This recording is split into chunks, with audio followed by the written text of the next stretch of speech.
Hello and welcome back to my channel. I hope you're all doing well and welcome to another reading vlog. And today we're going to be doing a mood reading, kind of like romance mood reading vlog for anticipated new releases or just new releases, because my most anticipated new release of 2026 arrived in the mail and I need to read it. Okay, I need to read it immediately. And I also have two other new releases that I wanted to read as well. So I did pre-choose these books already. We're not going to do a fun little game this time to choose, but I am very excited to read these because one of them is my most anticipated new release of 2026, and I have a feeling if you watch this channel you know exactly what I'm talking about. And also these are all on my spring summer TBR, so we need to be knocking out that TBR. Okay, so the books that I've chosen for this video are these three books. The first one is The Night We Met by Abby Jimenez, which is my most anticipated new release for 2026 if you hadn't guessed yet. And I am so excited for this book because I absolutely loved the first book in this series, Say You'll Remember Me, and this is like an interconnected standalone with this. I think there's going to be 3 books in the series. I'm not 100% sure, but that's usually how Abby Jimenez does it. She usually does 3 books in just kind of like an interconnected series kind of thing. So I would absolutely love to see the other characters from the previous book in this, and I'm very, very excited to start this. And this is supposed to be a boyfriend's best friend trope, so I have a feeling it's going to be a little bit messy. I'm not sure if there's any cheating trope in here or not, and like what the situation is with this, but I trust Abby Jimenez. I have a feeling she's going to do a phenomenal job, so I'm very, very excited to start this book. Then the other books that I chose for this video are Across the Vanishing Sky by Cowles, and this one is a romantic suspense. I just recently picked this up at Flutter, and I did get it with this like cute little dust jacket, like the alternative dust jacket that they have, and the sprayed edges, and also a signed book plate. So I feel like this is such a beautiful book. So this is another one that I'm very, very excited to read, and I think this is going to be really fun. So we have book number 2, and then finally the last book that I picked for this video is No Matter What by Cara Bastone, and this is her new release as well. It's supposed to be a second chance kind of like marriage and trouble thing. I did read her previous books, Ready or Not and Promise Me Sunshine. I did end up liking Ready or Not. I didn't absolutely love it, but I think I rated it like 4 stars or something because the male main character in that book kind of like seemed like a little bit of a wet noodle to me, so I wasn't like really invested in him that much. But the story and the writing itself was really good. Promise Me Sunshine, on the other hand, didn't really hit for me. I didn't really connect with the characters. There was a lot of grief in that book and it was very, very sad, and I just don't feel like I emotionally connected with it very much. So that one wasn't like a top favorite or anything like that, but I have a feeling that I might like this one because lately I've been liking second chances, and second chances have been kind of working for me, like specifically Left of Forever by Tara DeWitt. That was like a 6-star read for me, and I have a feeling that this one is going to be kind of like along the same lines as that, so I'm very excited for this one as well. As I'm filming this intro, I did already start in on Across the Vanishing Sky because I was waiting for this to be delivered. So we're going to read this one first. I'm going to continue reading this and then check in with you guys when I have my first update.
Good morning, guys. So I have an update on Across the Vanishing Sky because I'm at about the halfway point in the book, which is about page 204, chapter 28. So I do have a few thoughts. So far, I'm really liking this book. I'm really loving the writing. You could tell immediately that Cowles is like a seasoned, experienced writer because the writing in this is just really, really good. It flows really well. I really love the emotional depth in the writing, but also the storytelling and how like well plotted out everything is. This is a romantic suspense, so there's a lot of mystery mystery in here, and like there's obviously supposed to be like a culprit by the end, and we're being introduced to a lot of different people, and I literally don't have any idea of who the culprit could be, like who is the cause of like the situation that's happening in here, because there's a lot of characters and it basically could be anybody. So basically the story follows Brayden and Dex, and Brayden is a single mom and she has a best friend named Nova, and a year ago her and Nova go on this hiking trip in Starlight Grove, which is where this takes place, and Nova ends up going missing. So ever since then Brayden's been trying to find her. She's been working with the sheriff's department and trying to like find her, do everything that she can to find her. However, there has not been any progress on the case. The case is basically going cold, and so the sheriff department doesn't really want to spend any more time on it. But Brayden doesn't want to give up because Nova is like her best friend. She's the only person that's ever been there for her, and she wants to continue with the search. So her and her son end up moving to Starlight Grove so they could be kind of like feet on the ground. And also this entire time she's been training a dog named Yeti in search and rescue, so she brings a dog with her. She just wants to be in the area so that she can put pressure on the sheriff and like push them to continue with the search. Okay, so when she comes back into town, she ends up meeting Dex because she's renting a house, and Dex is supposed to be renting the house next door. He's supposed to be her next door neighbor, but he ends up in the wrong cabin, like in the wrong house accidentally, and they end up having a little bit of a funny situation upon their first meeting. So they don't really get off on the friendliest foot, but it is kind of like a funny situation, and I did think that that scene was really, really funny. Now, Dex, on the other hand, he's technically a hacker. So he used to work for the FBI, but now he's kind of like not working for the FBI anymore, and he's living in Starlight Grove. He's got brothers, and they kind of have like this setup where they're doing like this vigilante kind of like justice thing where they help people in need, but the way that they're doing it isn't really legal. So they're kind of like vigilantes, and his role is like the computer hacker. Now all of the brothers are suffering from PTSD in different ways because they had a really hard childhood. Their father has this reputation that affects them greatly, and like they had to go through a lot when they were kids. And in addition to that, the town people don't really trust them all that much because of their father's reputation. But I feel like they're kind of like powering through that and like making the best of the situation and trying to do some good in the world. So they are technically like morally gray because they're like not really being super legal in the things that they're doing, but the things that they're doing are actually to help other people in need. So that's basically the background on them. There's also other people in the family, and one of them is Dex's niece, and I think she's hilarious. She has this Highland cow as a pet, which I think is just adorable. She wears a tutu, she dresses up the cow. It's like the cutest thing ever, and she definitely has a little bit of an attitude, and she's a tough little girl, which I really, really love. Brayden's son, on the other hand, is actually a little bit annoying to me. I'm not really loving his character because he uses a lot of slang, and he calls his mom bruh, and he says things like he's got sty, and that's just kind of like annoying because it's pulling me out of the story. Like, he's supposed to be 8 years old, so like, do 8-year-olds really speak in slang like that? Like, I don't really know, but he's not in the story all that much, so it's like not terrible, but it is kind of pulling me out of the story every time he's in a scene, so I'm not loving that part as much. But that's really the only thing. I'm really loving the writing. I really love all the other characters and like how well developed they are. They're all very different and very quirky. Everybody has their own interests. Nobody's really the same. It makes it kind of fun to read, and I feel like all the characters are very realistic, so I'm enjoying that part of it. I like their connection because they've had like a little bit of a heart-to-heart. I really like the scene where Brayden and Dex kind of like bonded over their past. I felt like it was very emotional, very heartwarming, and also very realistic. So I feel like this is going to be like a very good romance between them. Like, it hasn't started yet. We're halfway through, and I feel like this is going to be like a good slow burn as well. So I'm very excited about that because it's been a while since I read a good slow burn, and I'm looking forward to seeing how like that all develops. But so far I'm really enjoying it. The suspense aspect is definitely here. There's a lot of mystery going on as to what happened to Nova, and the writing is really good, and I do have really high hopes for the romance. So I'm very excited to continue with the story, and I will check in with you guys when I have my final update. Hi guys, so I finished Across the Vanishing Sky, and this was really, really good. This one threw me for a loop. I definitely didn't expect what happened in this. It had so many twists, like twist after twist after twist at the very end. There were like 3 twists in this that I never would have guessed. My theories definitely didn't pan out, so I was totally surprised as to who was actually the culprit at the end, and like how everything ended was just like crazy to me. But it did set up for the next book really, really well. So I'm very excited to continue with this series and like read the next book in the series, because I'm pretty sure I know who it's going to follow, but I don't want to like spoil anything. I didn't look it up or anything, so I'm not actually 100% sure, but I think I know. So like I said in my last check-in, I did really love all of the characters. I loved how quirky they were, how different they were. They were so interesting to read about. I think it made it really fun that like every character was different, and it made the story just like feel very fun to read. And I felt like every single character in this book was well developed. Like they didn't get too much time on page, especially like the side characters, but they didn't get too little. I felt like it was like the perfect balance, and everybody had like a really good level of development to make you care about them and to make you feel like you kind of know them a little bit, but like not too much, you know what I mean? And I feel like that's a testament to Catherine Cowles' writing, because I feel like she just has it down, like in terms of like how much to give you and how much to keep a secret and stuff, and enough to like keep you interested and keep the mystery alive and stuff like that. So I feel like she did an amazing job with the writing. I feel like she did an amazing job with the character development. All of the characters are very realistic. The only one that was just kind of annoying to me was Braden's son, because, you know, with the slang and everything that I mentioned earlier, and that does continue throughout the book. But he did kind of grow on me as well by the end of the book. He is a kid, you know, so kids are going to say what they're going to say. And there is an author note here at the end where she says that she did actually interview, I think it was like Elsie Silver's son or something like that. And, you know, she tried to make him as realistic as possible. So maybe an 8-year-old does really talk like that. Maybe an 8-year-old does really use all that kind of slang. Like, I don't really know. I don't have an 8-year-old, but I think I'm just going to take it at face value and just like say that she's right, because she did actually interview an 8-year-old in order to like portray this son as realistically as possible. So I think that's really cool. I love the extra effort. I think she did an amazing job with this book, and I really, really loved it. I love the found family in here, because Braden basically has nobody, especially after her best friend goes missing. She basically has nobody in her life to like lean on, to care about, to care for her. And Dex's family basically kind of like steps in and they claim her as one of their own. And I thought that was like so, so sweet. And I just feel like the found family in here was beautiful, beautifully written, and she just like found her place to belong, and I absolutely love that. Also, the romance in this is very slow burn. Like they don't get into anything until like towards the very end of the book, which, you know, sometimes I feel like it depends on the book, like where the romance starts and how it makes the book feel to me, like how it reads in the book for me, because sometimes I need it earlier to be interested in the book because there's not much else going on. But in this book, I feel like the romantic suspense aspect of it kept it really interesting throughout the entire story. So I didn't really need the romance to develop any faster than it did, because there were so many other things going on that were keeping my attention and keeping me invested, that I just really enjoyed like the slow burn aspect of it, and I thought it was so well done. Yeti the dog was my favorite character. She was a true hero. I wish the Highland cow did get a little bit more time on page, because I do really love animals in books. I wish we had like a little bit more of her, but we did get some, so I'm very happy about that. And I did hear that Catherine Cowles does include like some sort of like animals in all of her books as like animal companions, or like animals that actually play a significant role in the story. And I do have her Sparrow Falls series, which comes before this book, so I think they're like kind of like interconnected in the same world, different towns, but some of the characters in here were mentioned as though they're from Sparrow Falls. And I was told that that series also does have like animal companions that do play a significant role in the story. So I'm very excited about that. I'm definitely going to be reading that series soon, or starting that series soon, because if it's anything like this, I know I'm going to enjoy it. Now let's talk about the ending for this. I feel like there were so many plot twists in here. Like, just, you think it's going to go one way, it goes completely a different way. I never would have guessed. I never would have expected it. There's like one thing that just came out of left field completely for me, and the ending was a little bit heavy in terms of like emotional stuff that's happening, because it is a little bit sad, so fair warning. But I do feel like it set up the next book really, really well, and I literally cannot wait to read the next book, and it comes out later this year. I already pre-ordered it, so I'm very excited for that. But yeah, overall I really enjoyed it. It definitely solidifies my feelings about like loving romantic suspense, and like how fast-paced it is, and how like it keeps you turning the pages and keeps you interested. So I feel like if you can handle heavier topics like the missing persons case that's going on in this book, I would definitely recommend this book. It's definitely a page turner, like I said, and everything about it was great. So I think I'm going to settle on a 4-star rating. I really enjoyed it, and I'm definitely excited to continue with this series.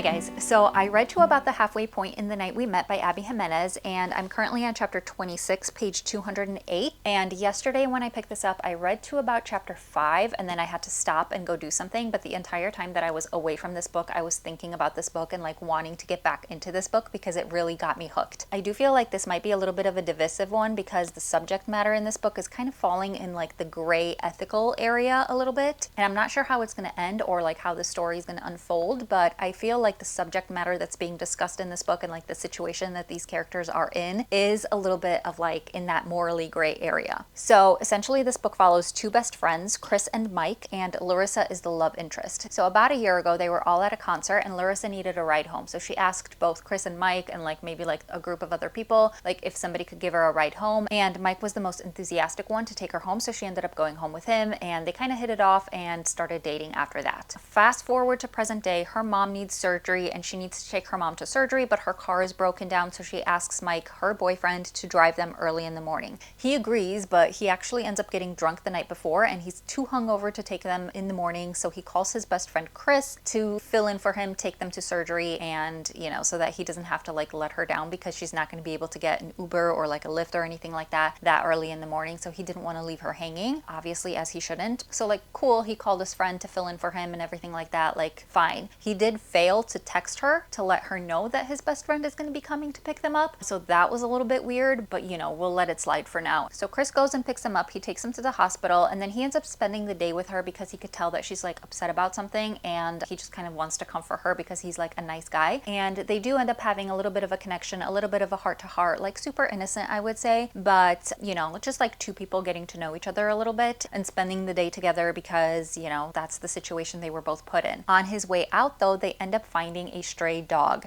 Okay, and Chris says that he's got a friend who's a vet who's actually Xavier from the previous book. So we do see some of the characters from the previous book, which is really nice. So he takes him to the vet to get him checked out, and then basically his plan is to like take him to the shelter after that. But Xavier convinces him not to because he says that the likelihood of this dog ever getting adopted by anybody is very, very slim. Like the shelter is like overloaded with dogs. His best chance of survival is like if you actually end up keeping him. And Chris, being like a decent human being, says, okay, I'll take him, but I'm not very happy about this because he's actually a pharmacist and he works long hours. But they still determine that this is the best case scenario because the dog will not be at a shelter by himself forever. He'll at least be like in a comfortable home, And so Chris agrees. He takes him home and Larissa ends up calling him like to check in on the dog and stuff, and he tells her, and that's where she offers to help him, and they kind of like have shared custody with this dog. She has time during the day to come and walk the dog and stuff like that, and she just basically works odd jobs. She's a waitress that works odd hours. She does like secret shopper stuff because we end up finding out that her father actually put her in a very hard financial situation. She had like a hard time growing up. Her mom is like a specific way in terms of like relationships and stuff. She doesn't have a good track record of choosing the right men and men taking advantage of her, and Larissa just doesn't want to end up like her mom. So she does her best to just like fix her financial situation. She's like working as hard as she can, and so she decides to help him out with this dog. So now they're in a situation where they're sharing custody of this dog. They're in a little bit of a forced proximity, forced communication situation because they're texting updates to each other about the dog and like stuff like that. So it's a good foundation for like a good friendship, I feel like, but both of these characters are starting to develop other feelings for each other, and now things are starting to get a little bit interesting because Chris knows that it's wrong. Like he tells himself in his head that it's wrong. He doesn't feel right about it. He doesn't actually want to spend one-on-one time with her. He doesn't want to like touch her in any way. He doesn't really want to look at her in any way because he's not comfortable with the feelings that he's having, because he does really like her. He wants to be with her. He does think she's very special, but his best friend is in the picture. Okay. Whereas Larissa is also kind of having these feelings, but she's not really acknowledging them as feelings. She's just kind of feeling like, oh, it would have been nice to go home with Chris instead of Mike that first night that they met, because she feels like now she's actually better suited with Chris instead of with Mike. Like Mike is this party animal. He loves to drink. He's really outgoing. He loves sports. He loves all those things. Whereas she's more of like a reader and more reserved, and that matches much more with like Chris's personality. Now Mike isn't really helping the situation either because he keeps bailing bailing on her. Like they make plans, but then he like kind of like bails, and then Larissa and Chris end up having to spend the time together, which is something they're trying to avoid. So it's like a hard situation because Mike is not really helping. He keeps calling Chris to like bail him out of situations with Larissa. But one thing that I'm noticing that I'm not really liking is Chris is always constantly covering up for Mike when it comes to Larissa. In order to protect his friend's reputation, he keeps lying to Larissa, and then she kind of doesn't have a clear understanding of who Mike really is. Okay, so that's also kind of a gray area because I feel like Larissa is being manipulated a little bit. Like both of them are manipulating her a little bit because she doesn't have a very clear understanding of who Mike really is and like what kind of person he really is and what he really does until they're in a situation like a year into the relationship where she can actually see it with her own eyes. So I feel like that's a very unfair position to put Chris in because his best friend is asking him for a favor and he doesn't want to feel like he's sabotaging his best friend's relationship, and if he can like help him out a little bit, he will, because I feel like he's like a good person, you know, but it's inevitable that somebody in this situation is going to get hurt. The dog is an interesting character as well. I like his personality. I feel like he's being himself. It's definitely a very interesting personality that this dog has, but he's a very fun character to read about as well. I'm really like into everything that's happening in this book. It's got my attention peaked. So far it's very messy. It's giving forbidden romance a little bit, and I'm very curious and very like anxious to keep reading this book because I just need to know how they're going to figure this out and how this is all going to play out. So I'm having a great time with this. I feel like I'm going to finish this today, and I'm just like very anxious to like get back into this book. So I'm going to continue reading and then check in with you guys when I'm finished. Good morning, guys. So I finished The Night We Met and I ate this up. Honestly, like I was so invested from the start to the finish of this entire book, from cover to cover. I really, really loved being in this story. Like I didn't necessarily agree with everything that happened and all the decisions that were made in this story, obviously, because a lot of these characters like just kind of like did their best with the information that they had, and they were in a very difficult situation to begin with, but I still feel like they had good hearts and did their best to navigate a very difficult situation. I did really like both of these characters. Like Chris did make some bad decisions. I feel like he stuck with the bro code when he shouldn't have, but I feel like he was coming from a good place. He's definitely an acts of service kind of guy, and I do love that in characters. Like I love that. That's my favorite type of trope. So I really ate that up in this book, and I just had a really good time with this book. I was very invested in how like everything played out. So this entire book took place in like this gray area of like emotional cheating. Like where is the line when it comes to emotional cheating? And that's what I feel like will make it very difficult for some people to like this book, because they never actually physically touch each other while she's in a relationship with Mike, but they are haphazardly thrown into these situations where they're spending one-on-one time together, and these feelings just kind of develop out of nowhere. I do feel like they could have made different choices, but the choices they made are kind of understandable in the sense that like she had a very hard upbringing. There's a very specific thing that she's trying to avoid, and she just doesn't really want to make the wrong decision. And Chris is being loyal to his best friend because he's known him his entire life. He's his number one guy, so he's like being loyal to that friendship, but at the expense of like potentially hurting Larissa or like making things more difficult for her in the long run, or basically just making things more difficult for them together in the long run. So I personally feel like they could have avoided all that drama and all of that messiness if he just dropped the bro code and just kind of like let her see Mike for who he was, and then that relationship just wouldn't have worked out sooner rather than later. So needless to say, this is very messy, very much giving like forbidden romance vibes, and I will say I was very interested and very invested in what happens in the story. I was just like glued to the page while I was reading this the entire time, and I just had a really great time reading this book. I was very invested in these characters. I liked all the characters, and this book did affect me emotionally. Like Abby Jimenez's writing is just like so good, and that happens basically with every one of her books. So I had a great time with this book, and I was so invested from the beginning to the end. I would say that this isn't quite as much messiness and like drama as like Magnolia Parks, but the first book in Magnolia Parks kind of gave me similar feelings. This definitely is not on that same level, but it did give me those feelings of like I need to know what happens next and I cannot stop reading until I find out. So if you liked Magnolia Parks, you might like this, but I would definitely recommend. So with that being said, I'm giving this 5 stars because I was so pulled into the story. I was so emotionally invested in these characters and the situation. I loved the writing, and I just loved being in this story the entire time that I was reading this book. So those are my thoughts on The Night We Met, and for me, this is another Abby Jimenez hit.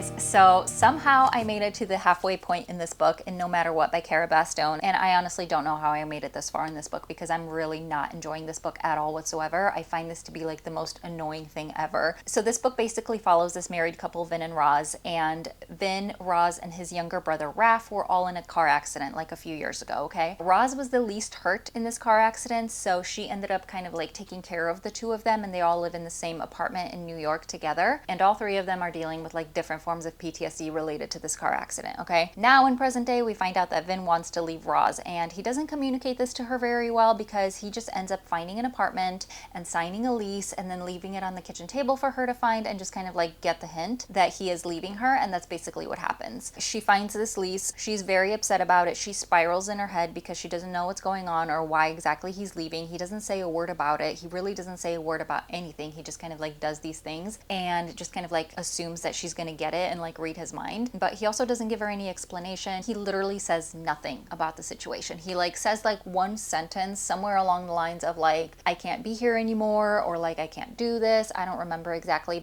but that's like basically the only thing he says to her. And the rest of this book is basically her spiraling in her head, trying to figure out like what could have happened, like what went wrong, like why is he no longer wanting to be with her, because they used to be best friends, they had this amazing relationship, but then this accident happened and now everything's just kind of like fallen apart. So during her spiral, after finding the lease, she ends up going for a walk and ends up finding herself at the building that he signed the lease for because she had the address and she just kind of like wandered there, and she discovers that there is an art class going on, like a drawing class. And so she just kind of like goes in because, you know, it's raining or whatever, and sits in. It's not something she really wants to do yet. She's kind of interested, but for the most part she's just trying to figure out her feelings about like Vin and trying to figure out what it is that he's doing. And all of that is basically like the first half of the book. There is like other conversation with Raph and stuff like that, which isn't quite as annoying as like the conversation between her and Vin, because like there really is no conversation between her and Vin. It's just her internal monologue spiraling into the abyss. But her conversation with Raph, not as bad. It's still kind of annoying. Like I feel like it's meant to be like funny, quirky, and bantery, but I'm more finding it like annoying and obnoxious, so it's not my favorite thing ever. I'm just like not really enjoying the writing in this book. So I did end up switching to audio, and I have to say the audio is worse. Like the audio is worse. There's only one narrator doing this book, and she is just constantly doing these pauses. Like it's just so frustrating to listen to this audio. I feel like it's so much worse, but I physically don't think I could read this with my eyeballs. She basically like reads one sentence and there's like 5 long pauses in between all of the words, like in one sentence. She simply cannot get through a single sentence without pausing. And I know that that's also in the dialogue in the book, because when Vin talks, there's like one word and then dot dot dot, and then one word and then dot dot dot, and then one word and then dot. Like that's the entire book. Like honestly, every word out of Vin's mouth is basically like that. But to make matters worse, the narrator is actually doing that with the entire book. Okay, so I do not recommend the audio, but I am going to continue listening to it because I think it's a little bit faster for me. But I have to say, I am not enjoying this at all. I do not like the writing style. I don't like the dialogue. I don't really like what's happening in here. I hate the miscommunication between them, and I'm just having a very hard time caring and being invested in like anything that's happening here, or even liking the characters. So far this is not going very well. I hope this turns around. I hope it gets better, because I'm just like not invested and I'm having a really hard time carrying what's going on. So that's my update for this book so far. I really do hope that this gets better. Okay, well, so I finished this book finally, and I have to say it did not get better. It didn't get better. It didn't get any better. It didn't get any less annoying. It was still very, very annoying from start to finish, and I honestly like did not have a good time with this book at all. I don't think Cara Bastone's writing is for me. I don't think her dialogue and stuff like that, like the writing in general, is for me, because I feel like she's trying to be very like profound and like hard hitting with her writing, and it's not coming off that way to me, at least personally. Like that's why I'm not like very emotionally invested in it. That's why I can't connect to the writing, I can't connect to the characters, and I can't connect to the story, because I feel like it's a little bit try hard in the sense that like she's trying to be like very profound, but it's not coming off that way to me. So that's probably why I'm not feeling that emotional impact. And I feel like I had the same issue with Promise Me Sunshine, and I couldn't really pinpoint it at that time. And now it's a little bit more clear to me, because I feel like her writing is just like progressing more and more and more towards that. And that's not the direction that I want to go in when I'm reading something, because it just doesn't feel super authentic to me. And I'm just like not feeling those feelings that I'm meant to be feeling when I read something like that, you know? I feel like other authors have done that a lot better than this one, but you know, maybe this works for somebody else. Like if you've read this, let me know. What do you think about the writing? Did it work for you? Did it not work for you? I just personally don't think I like it. There was a little bit of an emotional hit with this at the very, very end, when they do start kind of like actually communicating a little bit and figuring everything out and everything's out in the open now. And she does discover something that he's been doing where he's been kind of like trying to improve his communication, kind of like on the side, because he is aware that it's bad. Like he is aware that he doesn't know how to communicate. And so at least like you can give him some brownie points for that, really, but like not that many. So I think overall, I really didn't care for the characters. I really didn't care for what was happening in here. I didn't like the writing that much because I couldn't connect to it emotionally. I couldn't connect to the characters emotionally, and I just simply didn't care. And I had a really hard time getting invested, especially with like that early miscommunication being so bad. Like I just couldn't get invested and it just didn't grab me. It didn't hook me. So it was like really hard to get into this book at the beginning, and then it just kind of like fell off from there. So I think overall, I'm not really sure what I want to rate this. It's definitely less than a 3-star. Yeah, I'm thinking probably along the lines of like a 2.5, maybe a 2.75 and round up to 3 stars on Goodreads, or maybe just 2.5 and round down. I'm not really sure, but it's landing somewhere around the 2.5 star mark. So that's it for this one. These are all my thoughts. I don't really recommend it that much, but I mean, if you've liked Cara Bastone's writing before, and if you liked Promise Me Sunshine, maybe you'll still like this. Sorry, this wasn't a great review, but I didn't love this book, so I'm gonna be honest. But I feel like I felt very similar to Promise Me Sunshine, and if you did end up liking Promise Me Sunshine, you might actually like this. With her books, I just feel like it really depends on how well you vibe with the writing. So that's the last book for this video. We ended up reading 3 books this week. The first one was Across the Vanishing Sky by Cowles, and this was a 4-star. It was a romantic suspense, and I was really into this and very invested in the characters. I did really enjoy Cowles' writing. I really was into the story and like the plot and how mysterious everything was and how quick moving it was, and also the slow burn romance in this book. So I'm definitely very excited to continue with the series and pick up the next book in the series, and also read her other series that I do have on my shelves, I think here, which is the Sparrow Falls series. Then the next book we read was The Night We Met by Jimenez, and this was 5 stars because I really enjoyed this one. I was so hooked by this book. I couldn't put it down. I just wanted to keep reading. This very much takes place in that like gray area because it's a boyfriend's best friend trope. So it definitely got me intrigued, and I was very much into the story. And then you just heard my thoughts on No Matter What by Cara Bastone, and this was a 2.5 stars. So that concludes this reading vlog. Thank you so much for watching. I hope you enjoyed. Please let me know if you've read any of these and what your thoughts were. I would really love to know. And if you made it to this part in the video, please leave me a fireworks emoji for The Night We Met, because we did have a 5-star this week, so that's very exciting. And again, thank you so much for watching. I hope you enjoyed, and I will see you in my next video. Bye!